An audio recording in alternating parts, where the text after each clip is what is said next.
Iran ইসরায়েলের যুদ্ধের প্রেক্ষিতে শুধু নয়, বর্তমান জমানাতে অনেক ঘটনা প্রবাহ আছে, যে ঘটনা প্রবাহে আসলে আমাদের প্রপার কোনো ডিসিশন নেওয়া সবসময় ইজি নয়, বরং ধোঁয়াশায় পরিপূর্ণ এবং ফিতনায় পরিপূর্ণ। কিয়ামতের আগে আসলে ফিতনা এমনভাবে পতিত হবে, ধোঁয়াশা বিভ্রান্তি এমনভাবে ছেয়ে যাবে যে আমরা আসলে সিদ্ধান্তহীনতায় ভুগতে হবে, এবং সঠিক এবং বেঠিক সিদ্ধান্ত বের করে আসা, সঠিক এবং বেঠিক পথ নিরূপণ করা, এটা কঠিন একটা ব্যাপার হয়ে দাঁড়াবে।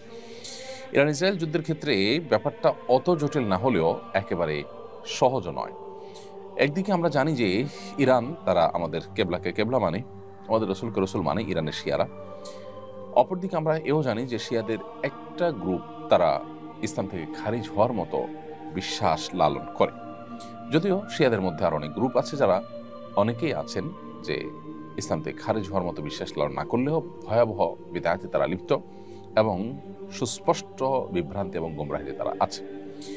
এ ব্যাপারে সারা বিশ্বের আহলে সুন্নাহ ওলামা ইকরামের কারোরই কোনো দ্বিমত নেই। চার মাযহাবের সমস্ত ওলামা ইকরাম এবং আপনার সমস্ত আইম্মা হাদিস মুহাদ্দিসিন সবাই প্রায়, এটা একটা বাস্তবতা।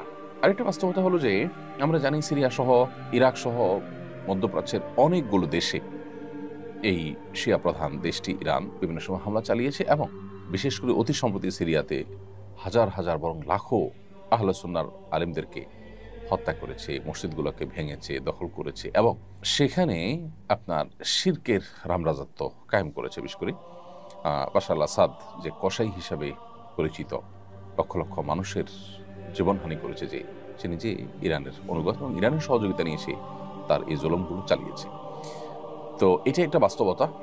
আবার ইহুদি রাষ্ট্রটির যে জুলুম দীর্ঘকাল পর্যন্ত ফিলিস্তিন সহ গোটা মুসলিম বিশ্বের বিরুদ্ধে যে ভয়াবহ এবং সবচেয়ে খুল্লম খোলা শত্রুতায় লিপ্ত, এটা তো আজকে নতুন নয়, বরং কোরআনে কারিমে আল্লাহ বলেছেন, লা তাজিদান্না আশাদ্দান-নাসি আদাওয়াতান লিল্লাযিনা আমানুল ইয়াহুদ, ঈমানদারদের সবচেয়ে বেশি কঠোর শত্রুতা করতে দেখবেন ইহুদিদেরকে, হে রাসূল, এবং এরপরে যারা মুশরিক তাদেরকে। আজও আমরা দেখছি যে আমাদের পার্শ্ববর্তী দেশের মুশরিক দেশ এবং এই ইহুদি দেশ, উভয় দেশ পৃথিবীর যে কোনো প্রান্তে মুসলমানদের বিরুদ্ধে তারা ঐক্যবদ্ধ এবং সবচেয়ে বেশি সোচ্চার।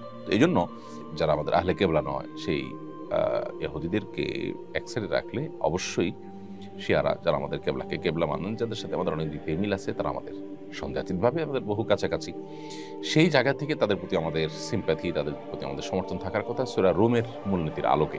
এর পাশাপাশি তারা এই চলমান যে আগ্রাসন, সে আগ্রাসনের মধ্যে তারা মাজলুমের ভূমিকা আছে। সেই জায়গা থেকে আমরা মাজলুমের পক্ষাবলম্বন করাটা, এটা হলো আমাদের জন্য সবসময় কর্তব্য। আমরা কোনো অবস্থাতে জালেমের সহযোগী বা জালেমের সমর্থন, এটা আমরা কোনো অবস্থাতে করতে পারি না। সেই সাথে আল্লাহ তাআলার কাছে আমাদের একটা কমন দোয়া থাকা দরকার, আল্লাহ চলমান সমস্ত ঘটনা প্রবাহের শেষ পরিণতির জন্য ইসলাম এবং মুসলমানদের জন্য কল্যাণ বয়ে আনে। সে দোয়াটা আমরা মনে প্রাণে আল্লাহ তাআলার কাছে বেশি বেশি নিবেদন করব, এবং সকল প্রকার জুলুমের অবসান, জালেমের পতনকে আমরা আল্লাহ তাআলার কাছে কামনা করব কায়েম বাক্যে। এবং সেই সাথে ইরান এবং শিয়া যারা আছেন, তাদের প্রতি আমাদের আহ্বান থাকবে যে এই রকম পরিস্থিতিতে আজ সারা বিশ্বের প্রায় আহলে সুন্নাহর আলেম এবং শাসকরা ইরানের তাদের প্রিভিয়াস যে আহলে সুন্নাহর আলেমদের প্রতি জুলুম, নির্যাতন, তাদের প্রতি আপনার হত্যাযজ্ঞ, এগুলো সত্ত্বেও ইরানের প্রতি তাদের যে সিম্প্যাথি, ইরানের প্রতি তাদের যে সমর্থন, সেটা তারা জানাচ্ছেন। অতএব তারাও ভবিষ্যতে আহলে কেবলা নিজের স্বগোত্রীয় ভাইদের সাথে আচরণ করার ক্ষেত্রে তারা যেন আরো দায়িত্বশীলতার পরিচয় দেন।